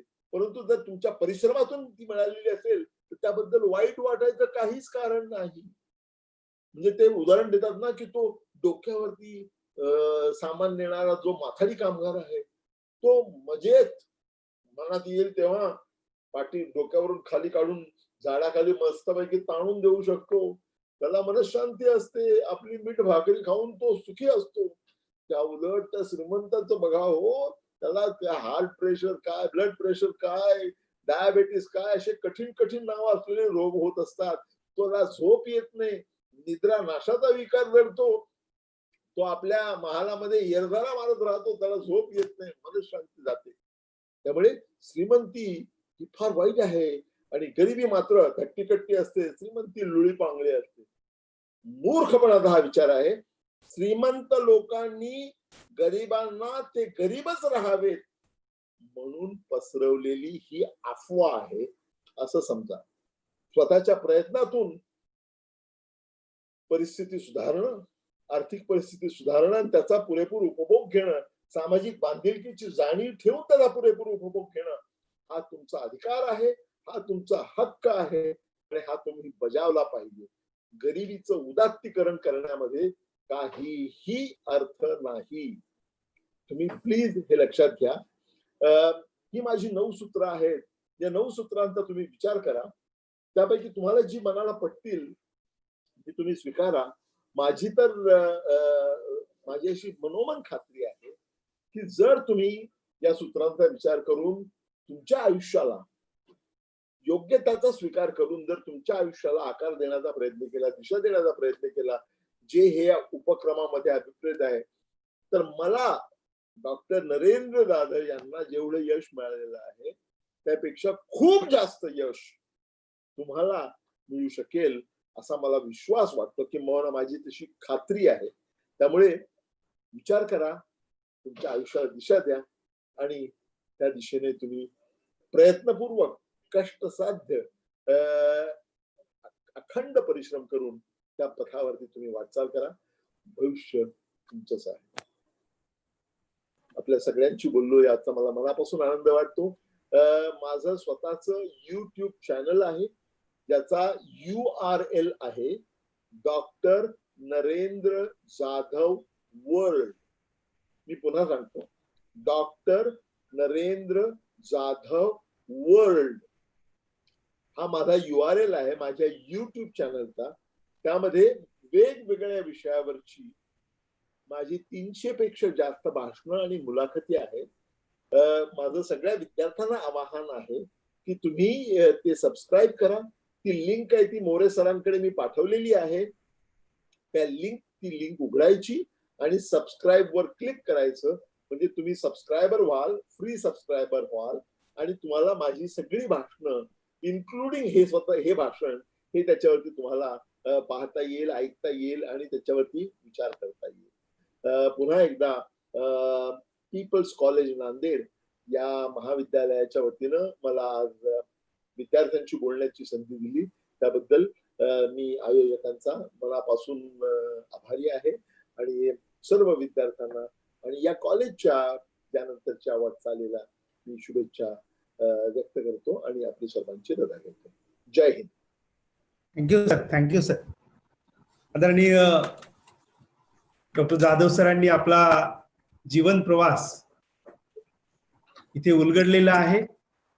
खरं म्हणजे आपल्या बालपणापासून ते आजपर्यंत ज्या परिस्थितीतनं ते घडत गेले आणि त्यांचं व्यक्तिमत्व जे काही आकाराला आलेलं आहे महाविद्यालयीन विद्यार्थ्यांसाठी अत्यंत अनुकरणीय अशा पद्धतीचं एक व्यक्तिमत्व, हे सगळं त्यांचा अनुभव विश्व ऐकत असताना निश्चितपणानं खूप चांगलं अशा पद्धतीचं एक मार्गदर्शन, एक प्रेरणा त्याच्यातनं आमच्या विद्यार्थ्यांना निश्चितपणानं मिळालेली आहे. सर, असं असलं तरी सुद्धा काही विद्यार्थी त्यांच्या मनामध्ये या निमित्तानं जर प्रश्न उपस्थित झाले असतील तर त्यातूनही हा संवाद पुढे जाऊ शकेल असं आम्हाला वाटतं.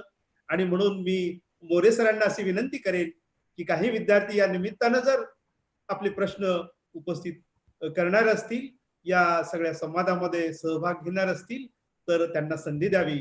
Doctor D N. मोरे सर. धन्यवाद सर. बोला मोरे सर. विद्यार्थी मित्रांना विनंती आहे की सरांची मांडणी संपल्याच्या नंतर आपल्या मनामध्ये आणखी काही जर प्रश्न उपस्थित झालेले असतील तर कृपा करून हात वर करा, त्यांना आपण पहिल्यांदा संधी देऊया.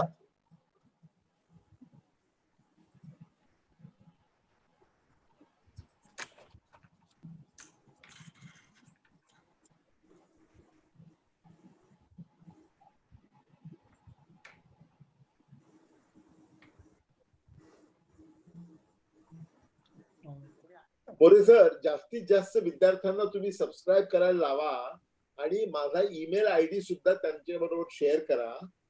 काही लोक मला प्रश्न विचारू शकतात, ईमेल वरती विचारू शकतात किंवा फोनही करू शकतात. संध्याकाळच्या वेळी फोन केला तर मी तो घेऊ शकतो.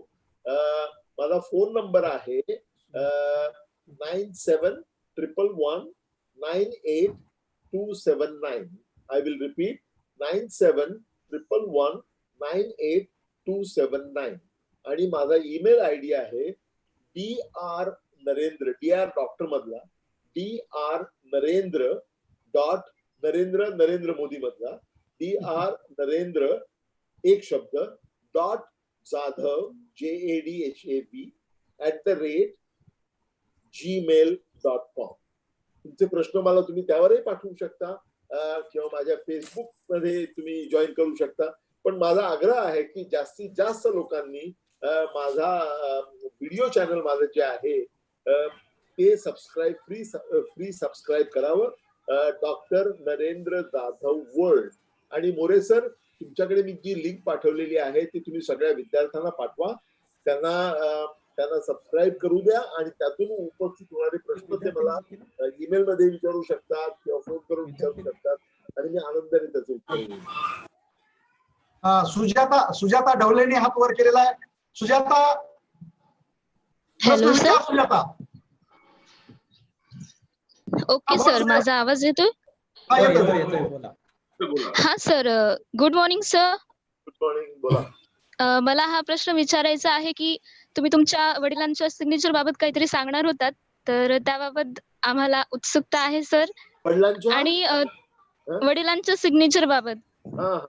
Okay okay okay okay. माझे वडील अगदी लहान असतात. Hello sir. ऐकतोय मी. हॅलो. आणि दुसरा प्रश्न असा आहे की तुम्ही इंग्रजी शिकत असताना केलेल्याचा प्रयत्न हा पण आम्हाला शेअर करावा, ही विनंती.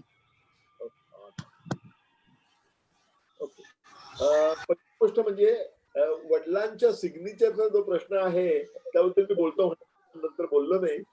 माझे वडील, आमचा बाप हा मुंबईला आला त्यावेळी फक्त 10 वर्षाचा होता. ती आजी जी होती, माझी आजी होती, चुलता, दूरचा चुलता गावाहून पळून मुंबईला आला होता आणि तिथे त्याचं काही नीट चालत नव्हतं म्हणून माझी आजी त्याला मदत करण्यासाठी मुंबईला आली. आणि त्यावेळी मुलं लहान होती म्हणून 10 वर्षाचा मुलगा आणि 7 वर्षाची मुलगी, म्हणजे माझा बाप आणि माझी आत्या यांना घेऊन आली. तिथला मला एक प्रसंग मुद्दाम सांगायला वाटतो, कारण मी रोज तो माझ्या डोळ्यासमोर पाहत असतो. ही बाई कुठल्या विश्वासानं निघाली होती मला माहिती नाही. ही बाई मुंबईला निघालेली आहे गावाहून आणि बरोबर या मुलाला आणि मुलीला घेतलेला आहे. मुलांच्या पायामध्ये चपला नाहीयेत, त्यांचे पाय पोळतायत, ऊन रणरणत आहे आणि त्यांचे पाय पोळतायत. मग ती एका उकिरड्यावरती थांबते आणि त्या उकिरड्यावर चिंध्या शोधते आणि मग त्यात मिळालेल्या चिंध्या ती त्या मुलांच्या पायाला गुंडाळते आणि पुढे जाते. रोज मी जगाच्या पाठीवर कुठेही असलो तरी हा प्रसंग पाहतो. हा प्रसंग माझ्या मनात इतका कोरला गेलेला आहे. आता वडिलांना माझ्या साईन कशी करता आली? सुरुवातीच्या काळामध्ये माझ्या वडिलांनी एका ब्रिटिश युरोपियन माणसाकडे ते हरकामाचं काम करायचे, हरकामे नोकर म्हणून काम करायचे, आणि त्याला अँग्लो इंडियन बायको होती आणि त्यांना एक मुलगी पण होती. ती मुलगी माझ्या वडिलांच्याच वयाची होती. तर त्यांना खेळातलं सवंगडी म्हणून त्यांनी काम दिलं होतं. छोटी मोठी कामही करायची आणि मुलीबरोबर खेळायचं असं. तर त्या मुलीनं माझ्या वडिलांना ABCD शिकवलं असं माझ्या वडिलांनी लिहून ठेवलेलं आहे, माझ्या बापानं लिहून ठेवलेलं आहे. त्यामुळे त्यांना सिग्नेचर करता यायची तशी करायचे, आणि ते शिकले, ते स्वतःहूनच शिकले. ते आता म्हातारपणी त्यांना वाचता येत, म्हणजे हेडलाईन फक्त वाचायची, त्यांना कळायचं, पण लिहिणं असं शिकलं नव्हते. माय फादर वॉज ऍक्च्युअली जिनियस. मला एक PhD आहे. माझ्या बापाला जर संधी मिळाली असती तर माझ्या बापाने 2-4 PhD केल्या असत्या. तर माझ्या बापाने त्याने काय केलं की ते शिकल्यानंतर हे पुस्तक लिहायला ज्यावेळी मी त्यांना प्रवृत्त केलं, त्यावेळी त्यांनी त्यांच्या भाषेमध्ये ते पुस्तक लिहायला सुरुवात केली. आणि त्यावेळी he discovered that he is a born writer. आणि त्यांनी खूप वह्या लिहिल्या. त्या वह्यांचा वापर करून मी त्या आमचा बाप आणि आम्ही हे नंतर क्रिएट केलेलं आहे. ती कुळ कथा तुम्हाला आमचा बाप मध्ये सापडेल. आमचा बाप बाय द वे अगदी स्वस्तामध्ये याच्यावरती उपलब्ध आहे, किंडल एडिशन. आपण अवश्य ती घ्यावी आणि वाचावी असं मला वाटतं. त्यातनं आपल्या अनेक प्रश्नांना उत्तर मिळू शकतात. इंग्रजी कसं शिकलो? नो शॉर्टकट, कठीण मार्गाने शिकलो मी, परंतु शिकलो म्हणजे मारून. बायोलॉजीचं एक प्रिन्सिपल आहे, use it or lose it. त्यामुळे तुम्हाला जर शिकायचं असेल तर तुम्हाला ठामपणे बोलत राहिलं पाहिजे, आणि त्या चुकांमधूनच तुम्ही शिकत जाता. तिथे कोणीही तुम्हाला शिकवायला येणार नाही की असं बोललं पाहिजे का तसं बोललं आहे. तसे आता क्लासेस वगैरे पण असतात. माझ्या वेळी तसे काही नव्हते. प्रयत्न साध्य, प्रयत्नांती परमेश्वर असं जे म्हटलं जातं ना, ते फार योग्य आहे. कुठल्याही प्रत्येक गोष्ट ही साध्य, सहज साध्य असते असं नाही, कष्ट साध्य असते. त्यासाठी लागणारे कष्ट जर तुम्ही घेतले तर you will reach there. There is no doubt about that. या आदर्श भवरे, आदर्श भवरे, आवाज येतो मला? हा सर, येतोय आवाज. हा, बोल. बोला आदर्श. सर, माझा प्रश्न हा होता की आमचा बाप आणि आम्ही हे पुस्तक लिहिण्याची कसं सुचलं तुम्हाला, व ते लिहिण्याचा उद्देश कसल्या प्रकारे होता? त्याची कुळकथा फार सुंदर आहे. हे पहा, काय झालं होतं की मी SSC झालो त्यावेळी 1969 साली. त्यावेळी माझा बाप रिटायर झालेला होता आणि त्याचे दात वगैरे पडलेले होते, रिटायर झालेले होते.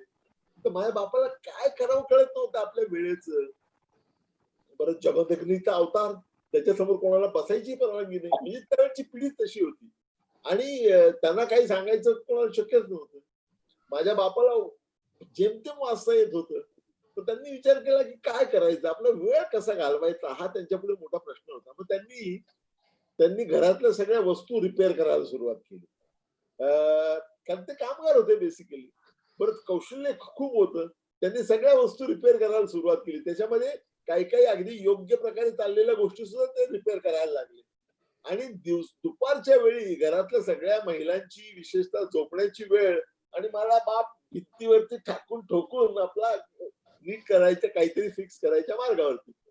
बरं, त्यांना सांगणार कोण की तुम्ही हे करू नका, कारण जमदग्नीचा अवतार.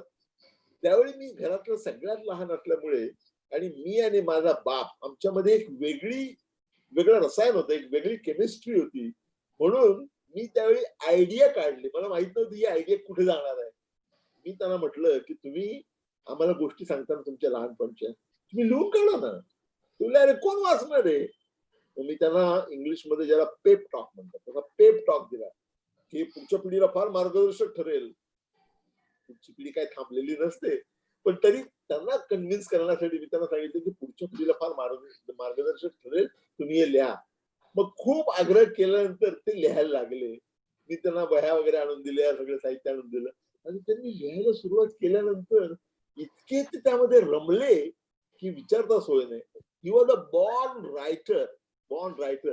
काय, आणि ते लिहित सुटले. बरं, लिहिले कसं त्यांनी? तर हे पुस्तक आहे ना, म्हणजे वही आहे, या टोकापासून या टोकापर्यंत समास नाही, पॅराग्राफ नाही, काय नाही. अगदी सुंदर अक्षर हळूहळू हळूहळू लिहिलं. 10 वर्ष लिहिलं त्यांनी, 12 वर्ष लिहिलं. 1981 साली मी पीएचडी करायला परदेशी निघालो. त्यावेळी ती पुस्तकं शोधली, वह्या, आणि मी इतका इमॅच्युअर होतो, मला आता सांगायला अतिशय खेद वाटतो, की मी त्यांच्या वह्या वाचण्याचा सुद्धा प्रयत्न केला नाही. मला वाटलं काय असणार त्याच्यामध्ये. उलट मी स्वतःची पाठ थोपटून घेतली, की आपण मोठा प्रॉब्लेम सॉल्व्ह केला, सगळ्यांना खुश केलं. माझा बाबाही खुश, शांतपणे लिहित बसले, शांततेमुळे बाकीचे सगळे खुश. त्यामुळे मला असं वाटलं की प्रॉब्लेम सॉल्व्ह केलेला आहे. आणि या आनंदात मी अमेरिकेला निघून गेलो. अमेरिकेवर मी पीएचडी करून परत आल्यानंतर मी म्हटलं की आपल्याला ते काहीतरी केलं पाहिजे त्याचं. ते राहून गेलं, आज करू उद्या करू असं करता करता 1989 साली माझ्या बापाचा मृत्यू झाला. त्यानंतर त्या वह्यांना एकदम भावमूल्य वगैरे प्राप्त झालं. मग एक दिवशी मी ते शोधून काढल्या घरातून. माझ्या अशिक्षित आईनेच ते लपून ठेवल्या होत्या, बासमामध्ये बांधून लपून ठेवल्या होत्या. तिला वाचता येत नव्हतं, पण आपल्या नवऱ्याने लिहिलेलं आहे म्हणून ते जपून ठेवलं होतं. मग ते एका रात्री मी वाचायला बसलो, आणि खरं सांगतो तुम्हाला, रात्रभर मी वाचत होतो आणि अखंडपणे मी रडत होतो. मला जाणवलं की याच्यामध्ये फार मोठा सामाजिक आशय भरलेला आहे आणि याच्यातून पुस्तक आलं पाहिजे. मग त्याच्यामध्ये दुसऱ्या दिवशी सकाळी मला असं वाटायला लागलं की अरे आपल्या बापाचं लिखाण आहे ते आपल्याला आवडणारच. इतर कोणी सांगितलं पाहिजे ना की याच्यामध्ये काहीतरी साहित्यिक मूल्य आहेत. मग मी त्यावेळचे फार मोठे लेखक नेहरूंच्या बरोबर काम केलेले मुल्कराज आनंद होते, त्यांच्याबरोबर टीव्हीचे 1-2 प्रोग्राम मी केले होते त्यावेळी मी त्यांच्याकडे गेलो. त्यांचं एक वैशिष्ट्य असं होतं की ते तोंडावरती थाट दिवशी खरं सांगायचे. ते no beating around the bush. म्हणजे माझ्या समोर त्यांनी एका लेखकाला सांगितलं होतं की आपलं टुकार लेखन करायच्या ऐवजी तू भंगाराचं दुकान काढ. इतकं स्पष्ट बोलणारा माणूस तो होता. त्यांच्याकडे मी गेलो, एक वही घेऊन गेलो आणि त्यांना सांगितलं समजावून. त्याला मराठी येत नव्हतं, तर त्याचं फ्रीलान्स भाषांतर मी करून सांगितलं. त्यांनी माझा हात धरला आणि मला म्हणाले, forget about your economics, this is your destiny. हे तुमचं भविष्य आहे, तुम्ही याच्यातनं पुस्तक काढलंच पाहिजे, कारण हा सामाजिक दस्तऐवज आहे. ज्यावेळी मुल्कराज आनंद यांनी मला सांगितलं त्यावेळी माझी खात्री पडली की आता आपण केलं पाहिजे. मग मी सगळं बाकीचं बाजूला ठेवलं आणि जीव तोडून ते पुस्तक लिहिण्याच्या मागे लागलो. बरं, ते लिहिताना माझ्या वडिलांच्या लिखाणामध्ये मगाशी म्हटल्याप्रमाणे पॅराग्राफिंग नव्हता, मनाला येईल तसं आठवलं तसं मी लिहिलं होतं. खूपशी पुनरावृत्ती होती. ते सगळं मी नीट केलं, म्हणजे प्रकरणं केली, पॅराग्राफिंग केलं, मार्जिन वगैरे केलं. मात्र त्यांनी लिहिलेल्या भाषेला मी हात लावला नाही आणि ते फार महत्वाचं ठरलं. त्याबद्दल एका मिनिटात सांगतो. पण त्यांनी जे लिहिलं होतं ते 1949 पर्यंत लिहिलं होतं. आमच्या कुटुंबाची खरी प्रगती त्यानंतरच झालेली. माझा जन्म 53 सालचा आहे. मग नंतरचा जो कालखंड आहे त्याबद्दल मी माझी आई आणि माझे सगळे भाऊ यांच्याशी आणि इतर नातलगांशी बोलून ते असं रिकन्स्ट्रक्ट मी करत गेलो आणि अशा प्रकारे ते पुस्तक तयार झालं. आणि माझ्या बापाचं मूळचं लिखाण हे मध्यावर ठेवून सुरुवातीला मी आणि इतरांनी लिहिलेले निबंध आणि नंतरच्या काळामध्ये आमच्या सगळ्यांचं आम्ही असे घडलो नावाचा एक चॅप्टर आम्ही ऍड केलेला आहे.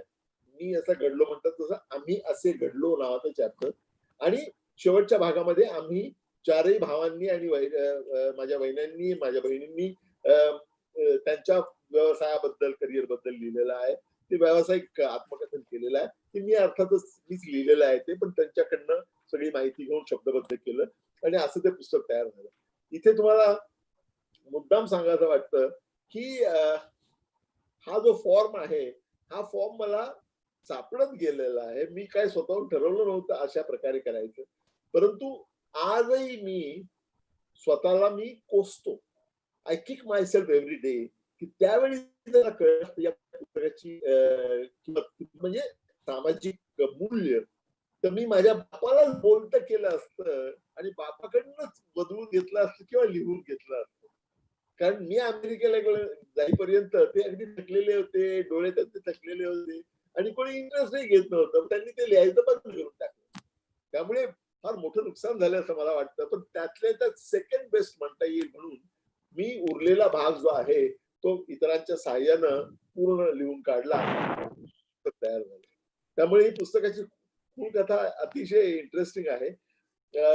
आणि तुम्हाला हेही सांगायचं आहे मला की निळू फुलेंनी या पुस्तकाच्या एका मोठ्या आवृत्तीचं प्रकाशन करताना जे सांगितलं होतं, खूप विद्वान लोकांनी भाषणं केली तिथे, आणि हे निळू फुलेंचं बहुतेक त्यांच्या आयुष्यातलं शेवटचं भाषण होतं. त्यांना बोलता येत नव्हतं, त्यांनी 1 मिनिटाचं भाषण केलं. ते काय म्हणाले माहितीये का?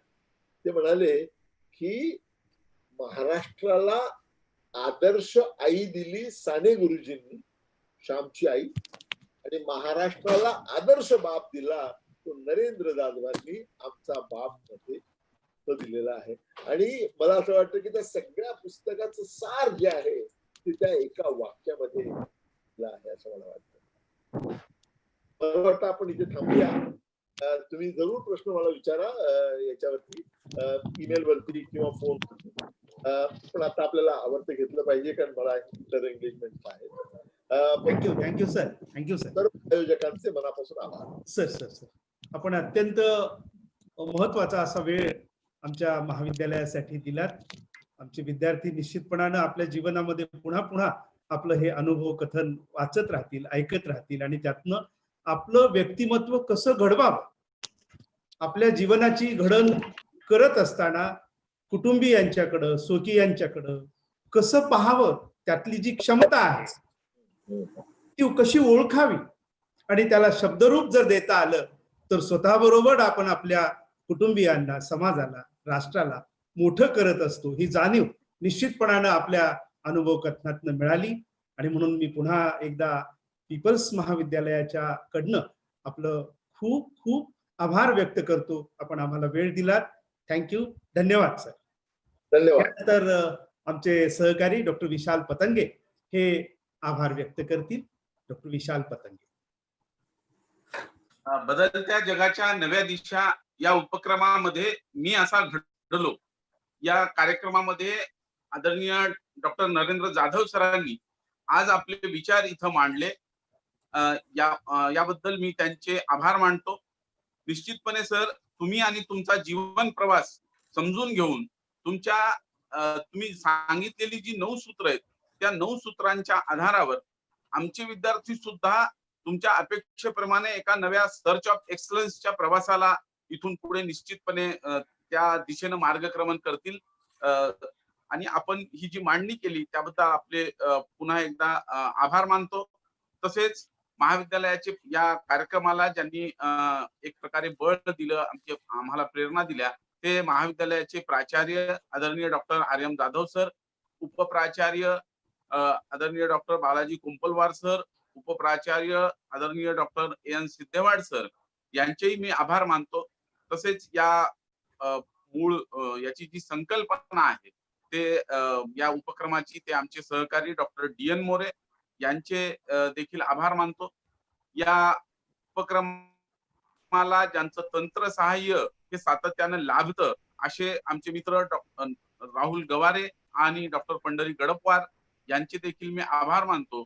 आणि या संपूर्ण बदलत्या जगाच्या नव्या दिशा या उपक्रमाचा आत्मा असलेले आमचे सर्व विद्यार्थी, या विद्यार्थ्यांचे आभार मानतो आणि अध्यक्षांच्या वतीनं हा कार्यक्रम इथं संपलाय असं जाहीर करतो. धन्यवाद.